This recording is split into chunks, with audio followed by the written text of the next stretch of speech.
Hello and welcome back to my channel. ഇന്ന് നമ്മൾ ഉണ്ടാക്കാൻ പോകുന്നത് ഒരു ചിക്കൻ സ്റ്റൂ ആണ്. വളരെ സിമ്പിളായിട്ട് റെഡിയാക്കാൻ പറ്റുന്ന ഒരു ചിക്കൻ സ്റ്റൂ ആണ്. അപ്പോൾ നമുക്ക് വീഡിയോയിലേക്ക് പോവാം.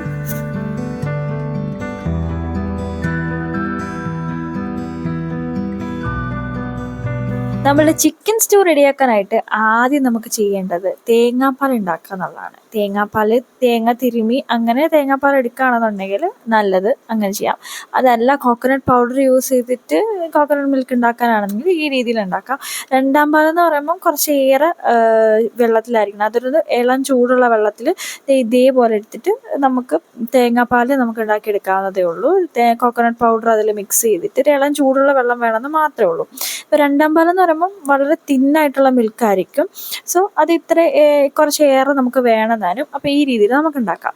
ഇനി നമുക്ക് ഒന്നാം പാലെന്ന് പറയുമ്പം കുറച്ച് മതി, ഒത്തിരി ഒന്നും വേണ്ട, വളരെ കുറച്ച് മതി. അത് പക്ഷെ നല്ല തിക്കായിട്ട് വേണം. അതും ഇതേപോലെ തന്നെ ഇളം ചൂടുവെള്ളത്തിൽ ഒരു 3 മുതൽ 4 ടേബിൾ സ്പൂൺ വരെ കോക്കനട്ട് മിൽക്ക് പൗഡർ ഇട്ട് കഴിയുമ്പോഴത്തേക്കിന് നമുക്ക് ഒന്നാം പാൽ ഇവിടെ റെഡിയാവും.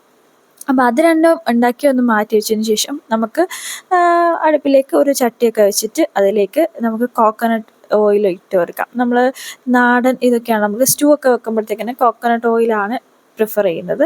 അപ്പോൾ അതിട്ടതിന് ശേഷം എണ്ണ നന്നായിട്ട് ചൂടായതിനു ശേഷം ഹോൾ സ്പൈസസ് എല്ലാം ഒന്ന് ആഡ് ചെയ്ത് കൊടുക്കുകയാണ്. കറുവപ്പട്ട, ഏലക്ക, അതേപോലെ കുരുമുളക്, അങ്ങനെ ഹോൾ സ്പൈസസ് എല്ലാം ഉണ്ടല്ലോ ഇട്ട് കൊടുത്തിട്ടുണ്ട്.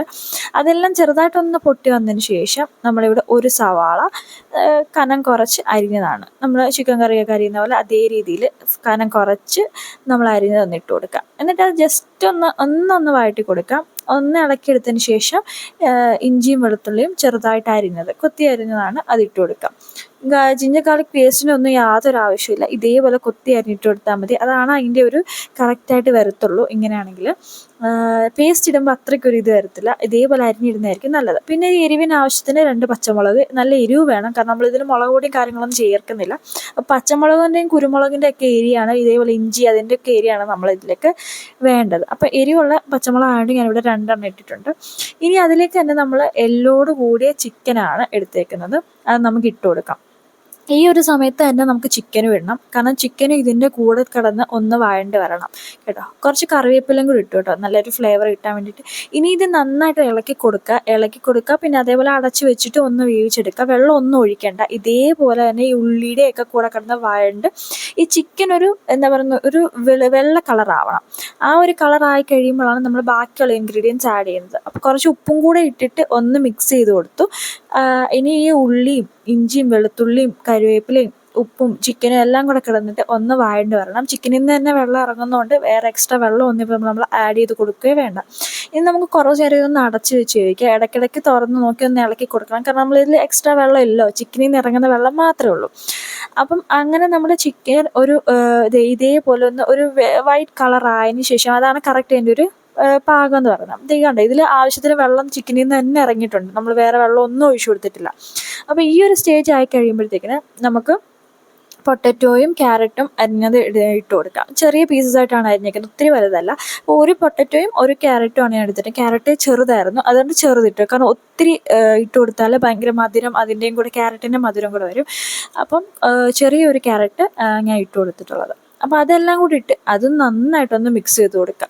ഈ ചിക്കൻ്റെ ചാറ് ഓൾറെഡി അതിലുണ്ടല്ലോ, അപ്പോൾ അതിലെല്ലാം നമ്മുടെ ക്യാരറ്റും പൊട്ടറ്റോയും എല്ലാം നന്നായിട്ടൊന്ന് മിക്സ് ചെയ്ത് കൊടുക്കാം. ഇനി നമുക്കിതിലേക്ക് ആഡ് ചെയ്യേണ്ട കാര്യമാണ് ഗരം മസാല ഒരു 1.5 ടീസ്പൂൺ ഞാൻ ഗരം മസാല ഇട്ട് കൊടുത്തിട്ടുണ്ട്.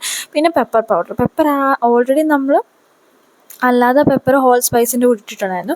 അതല്ലാതെ പെപ്പർ പൗഡറും ഗരം മസാല ഇട്ട്, ഇത് മാത്രമേ ഇതിൽ നമ്മൾ ഒരു മസാല ആയിട്ടോ ഒരു പൊടിയായിട്ട് നമ്മൾ ആഡ് ചെയ്യുന്നുള്ളൂ. വേറെ ഒരു മഞ്ഞൾപ്പൊടിയോ മുളക് പൊടിയോ മല്ലിപ്പൊടിയോ അങ്ങനെ ഒന്നും നമ്മൾ ആഡ് ചെയ്യുന്നില്ല. സോ ഗരം മസാലയുടെ നിന്നും പെപ്പർ പൗഡറിൽ നിന്നും ഒക്കെ ഉള്ള എരിവാണ്, അതുപോലെ പച്ചമുളക്, ഇഞ്ചി, ഇതിന്നൊക്കെയുള്ള എരിവാണ് നമ്മുടെ ഈ കറക്റ്റ് ഒരു ഫ്ലേവർ തരുന്നത്. അപ്പോൾ ഇത്രയും മാത്രം ഇട്ടിട്ട് ഇനി ഇത് നന്നായിട്ടൊന്ന് മിക്സ് ചെയ്ത് കൊടുക്കുക. ഇനി നമുക്കിതിലേക്ക് ആഡ് ചെയ്യേണ്ട കാര്യമാണ് നമ്മൾ ഉണ്ടാക്കി വെച്ചിരിക്കുന്ന രണ്ടാം പാൽ. ഇതാണ് രണ്ടാം പാൽ എന്ന് പറയുമ്പോൾ ഭയങ്കര തിന്നായിട്ടുള്ള മിൽക്കായിരിക്കും. നമുക്ക് ഈ രണ്ടാം പാൽ കിടന്ന് വേണം നമ്മുടെ ഈ ചിക്കൻ ആൻഡ് വെജിറ്റബിൾസും നന്നായിട്ട് വെന്ത് കിട്ടാനായിട്ട് ഈ ഒരു രണ്ടാം പാൽ കിടന്ന് വേണം. പിന്നെ ചിക്കനിൽ നിന്നും കുറച്ച് വെള്ളം ഇറങ്ങുമല്ലോ, അപ്പോൾ അതിനാവശ്യമായിട്ടുള്ള രണ്ടാം പാൽ ഞാനിവിടെ ഇപ്പോൾ ഒരു വലിയൊരു കപ്പ് രണ്ടാം പാൽ എടുത്തിട്ടുണ്ട്. തിന്നായിട്ട് നമുക്ക് ഉണ്ടാക്കിയെടുത്തതാണ്. അപ്പോൾ അതെല്ലാം ഇട്ടിട്ട് നന്നായിട്ടൊന്ന് മിക്സ് ചെയ്ത് കൊടുക്കാം. ഇതിൽ കിടന്ന് വേണം നമുക്ക് നമ്മുടെ ചിക്കനെല്ലാം നന്നായിട്ട് വേവാനാണ്. കാരണം ചിക്കൻ വേവാനായിട്ട് ഒരു 20 മിനിറ്റോളം നമുക്ക് എടുക്കും. സോ അത്രയും ടൈം ഇത് കിടന്ന് തിളച്ച് നന്നായിട്ട് വെന്ത് കുറുകി വരുമ്പോഴാണ് നമുക്ക് ബാക്കി ഒന്നാം പാലൊക്കെ ഇട്ട് കൊടുക്കുന്നത്. അപ്പോൾ ആദ്യം നമ്മളൊന്ന് ഉള്ളിയൊക്കെ ഒന്ന് വഴണ്ടി വരാൻ വേണ്ടിയിട്ട് കുറച്ച് ഉപ്പിട്ട് കൊടുത്തതാണ്. അപ്പോൾ അത് പോരാ, കുറച്ചും കൂടി ഉപ്പിട്ട് കൊടുക്കണം. അപ്പോൾ ഈ ഒരു സമയത്ത് ഞാൻ കുറച്ച് ഉപ്പിട്ട് ഇട്ട് കൊടുത്തിട്ടുണ്ട്. ഇനി നമുക്കിതൊന്ന് അടച്ച് വെച്ച് വേവിക്കാം. നമ്മൾ ഓൾറെഡി വെജ് സ്റ്റൂവിൻ്റെയും ബീഫ് സ്റ്റൂവിൻ്റെ റെസിപ്പിയൊക്കെ അപ്ലോഡ് ചെയ്തിട്ടുണ്ട്. അതിൻ്റെ വീഡിയോ ഞാൻ ഇതിൽ ടാഗ് ചെയ്തേക്കാം. കണ്ടിട്ടില്ലാത്തവരാണെങ്കിൽ ഒന്ന് കയറി കണ്ടു നോക്കൂ കേട്ടോ.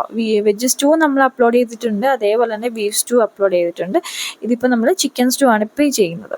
ഓക്കെ, അപ്പോൾ ഞാനൊന്ന് ഇടയ്ക്കൊന്ന് തുറന്ന് നോക്കി. കംപ്ലീറ്റ് ആയിട്ട് നമ്മൾ ചിക്കനും വെജിറ്റബിൾസും ഒന്നും വെന്തിട്ടില്ല. ഞാൻ ഇടയ്ക്കൊന്ന് തുറന്ന് നോക്കി ഒന്ന് ഇളക്കിയത് മാത്രമേ ഉള്ളൂ. വീണ്ടും നമുക്ക് അടച്ച് വെച്ചിത് വേവിച്ചെടുക്കാം. ഇനി അതൊരു ഹാഫ് കുക്കായി കഴിയുമ്പോഴത്തേക്കിന് നമുക്ക് ഒരു തക്കാളി ഇതിലേക്ക് ഇട്ട് കൊടുക്കാം. ഒരു ടൊമാറ്റോ ഞാൻ എടുത്തിട്ടുള്ളൂ. അത് നമുക്ക് ഒത്തിരി അങ്ങ് വെന്തങ്ങ് ഉടയണ്ടായിരുന്നു. അതുകൊണ്ടാണ് ഒരു ഹാഫ് കുക്കായ സമയത്ത് ഞാൻ ഇട്ടത്. കാരണം ഈ ടൊമാറ്റോ വഴണ്ട് വരുന്ന ആ ഒരു ടേസ്റ്റ് നമുക്ക് വേണ്ട, വെന്ത് കിട്ടിയാൽ മതി. ഒരു കളറിനും അങ്ങനെയുള്ള ഒരു ഫ്ലേവർ മതി, അല്ല വഴറ്റിയെടുത്ത് രീതിയിലുള്ളത് വേണ്ട. അപ്പോൾ ഒരു ടൊമാറ്റോയും കൂടി ഇട്ടിട്ട് നന്നായിട്ട് അടച്ചു വെച്ച് വേവിക്കാം. കുറേ കഴിഞ്ഞ് ഈ ഒരു ഞാൻ പറഞ്ഞല്ലോ, ഒരു 20 മിനിറ്റ്സ് ആണ് കംപ്ലീറ്റ് ഇത് മൊത്തം വേവാനായിട്ട്. ചിക്കൻ നന്നായിട്ട് വെന്ത് കിട്ടണം. സോ ആ ഒരു രീതി കഴിഞ്ഞ് ഇതേപോലെ നന്നായിട്ട് തേങ്ങാപ്പാലൊക്കെ വറ്റി ചിക്കൻ നന്നായിട്ട് വെന്ത് വന്നിട്ടുണ്ട്. ഇനി ഇതിലേക്ക് നമുക്ക് ഒന്നാം പാൽ ഒഴിച്ചു കൊടുക്കാം. ഒന്നാം പാൽ ഒഴിച്ചു കൊടുക്കുമ്പോഴത്തേക്കിന് നമ്മൾ ഗ്യാസ് ഓഫ് ചെയ്യണം. കാരണം പിന്നീട് ഇത് തിളയ്ക്കാൻ പാടില്ല. ഇതിൻ്റെ ചൂട് കിടന്നിട്ട് അത് ചൂടാകാൻ വേണ്ടി മാത്രമേ പാടുള്ളൂ. അപ്പോൾ നിങ്ങൾ വിചാരിക്കും ഇത്രയും ചാറുണ്ടല്ലോ, ഇത് ഭയങ്കര ലൂസായിരിക്കും എന്ന്. ഇല്ല, ഇത് ഗ്രാജുവലി ഇതിപ്പോൾ ഒന്ന് ആറുന്നതനുസരിച്ച് നമ്മുടെ ഗ്രേവി തിക്കായിക്കോളും. അപ്പോൾ കുറച്ച് നമ്മൾ കഴിക്കേണ്ട സമയമൊക്കെ ആവുമ്പോഴത്തേക്കും കുറച്ചൊന്ന് ആറുമ്പോഴത്തേക്കിന് ഗ്രേവി കറക്റ്റായിട്ട് തിക്കായി വന്നോളൂ കേട്ടോ. ഒത്തിരി ഇത് കാണുമ്പോഴത്തേക്കിന് ഒത്തിരി വെള്ളമാണല്ലോ, ലൂസാണല്ലോ എന്നൊന്നും വിചാരിക്കേണ്ട, കറക്റ്റായി വന്നോളൂ. ഇനി അതൊന്ന് മാറ്റി വെച്ച് കഴിഞ്ഞിട്ട് നമുക്കൊരു പാനിലേക്ക് കുറച്ച് നെയ്യ് ആഡ് ചെയ്ത് കൊടുക്കാം. അപ്പം നെയ്യ് നന്നായിട്ട് മെൽറ്റ് ആയതിന് ശേഷം നമുക്കതിലേക്ക് കുറച്ച് കാഷ്യൂസ് ആഡ് ചെയ്ത് കൊടുക്കാം. ഒരു 8 കാഷ്യൂസ് നമുക്ക് ഇട്ട് കൊടുക്കാം, നമുക്ക് ഇഷ്ടത്തിന്. ചിലർ കാഷ്യൂസ് അരച്ചിട്ട് ആ ഒരു പേസ്റ്റും കൂടെ ഇതേപോലെ നമ്മൾ തേങ്ങാപ്പാൽ ഒഴിച്ചില്ലേ, അതേപോലെ കാഷ്യൂസിൻ്റെ ആ ഒരു പേസ്റ്റും 8-10 എടുത്ത് അരച്ചിട്ട് അങ്ങനെ ഇടും. അങ്ങനെ ഇട്ടില്ലെങ്കിൽ പോലും അതിനൊരു തിക്നെസ്സും ഒക്കെ വരാൻ വേണ്ടിയിട്ടാണ് അങ്ങനെ ഇടുന്നത്. അങ്ങനെ ഇട്ടില്ലെങ്കിലും കുഴപ്പമൊന്നുമില്ല. നമ്മൾ തേങ്ങാപ്പാലിൻ്റെ കൺസിസ്റ്റൻസി കറക്റ്റ് ആണെന്നുണ്ടെങ്കിൽ അങ്ങനെ കാഷ്യൂസ് അരച്ചിടേണ്ട ആവശ്യമൊന്നുമില്ല കേട്ടോ. ഇങ്ങനെ ഒന്ന് ഇട്ടാൽ മതി. ഇങ്ങനെ ഒരു എന്താ പറയുക, നെയ്യിലൊന്ന് റോസ്റ്റ് ചെയ്ത് കാഷ്യൂസും കൂടി ഇട്ട് കഴിയുമ്പോഴത്തേക്കിന് നല്ല അടിപൊളി സ്മെല്ലും നല്ല അടിപൊളി ടേസ്റ്റുമാണ് നമ്മുടെ ചിക്കൻ സ്റ്റൂവിന് കേട്ടോ. നല്ല സൂപ്പറാണ്. ഈ ഒരു കാഷ്യൂസിൻ്റെ ഈ ഒരു നെയ്യ് വഴറ്റിയിട്ടിരുന്ന ആ ഒരു സ്മെല്ലൊക്കെ വരുമ്പോഴത്തേക്കിന് അടിപൊളിയാണ്. അപ്പം നമ്മൾ വളരെ സിമ്പിളായിട്ട് റെഡിയാക്കാൻ പറ്റിയ ഒരു ചിക്കൻ സ്റ്റൂ ആണ്. അപ്പത്തിൻ്റെ കൂടെ പത്തിരിയുടെ കൂടെ ഒക്കെ കഴിക്കാൻ പറ്റും. അത് ഞാൻ പ്രത്യേകിച്ച് പറയണ്ടല്ലോ, എല്ലാവർക്കും അറിയാം ചിക്കൻ സ്റ്റൂ എന്തിൻ്റെയൊക്കെ കൂടെയാണ് കഴിക്കുന്നത് എന്നുള്ളത് അല്ലേ. പത്തിരിയും പൊറോട്ട, ചപ്പാത്തി നമുക്ക് എന്തിൻ്റെ കൂടെ വേണമെങ്കിലും കഴിക്കാം. അടിപൊളി ടേസ്റ്റാണ്. അപ്പോൾ ഇതെല്ലാവരും ഒന്ന് ട്രൈ ചെയ്ത് നോക്കണം. നമ്മുടെ ബാക്കി 2 സ്റ്റൂ കണ്ടിട്ടില്ലാത്തവരാണെന്നുണ്ടെങ്കിൽ അതൊന്ന് കയറി കണ്ടു നോക്കണം കേട്ടോ. അപ്പം ഇത്രയേ ഉള്ളൂ. വളരെ സിമ്പിളായിട്ട് നമുക്ക് റെഡിയാക്കാൻ പറ്റിയൊരു ചിക്കൻ സ്റ്റൂ ആണ്. അപ്പോൾ വീഡിയോ എല്ലാവർക്കും ഇഷ്ടപ്പെട്ടെന്ന് വിചാരിക്കുന്നു. വീഡിയോ ഇഷ്ടപ്പെട്ടാൽ എല്ലാവരും ലൈക്ക് ചെയ്യുക, ഷെയർ ചെയ്യുക, അതുപോലെ ചാനൽ സബ്സ്ക്രൈബ് ചെയ്ത് സപ്പോർട്ട് ചെയ്യുക. പിന്നെ നിങ്ങളുടെ ഫീഡ്ബാക്ക്സ് എൻ്റെ കമൻറ്റ് ബോക്സിൽ അറിയിക്കുക വേണം കേട്ടോ. അപ്പോൾ പുതിയൊരു വീഡിയോ ആയിട്ട് വീണ്ടും കാണാം. ബൈ.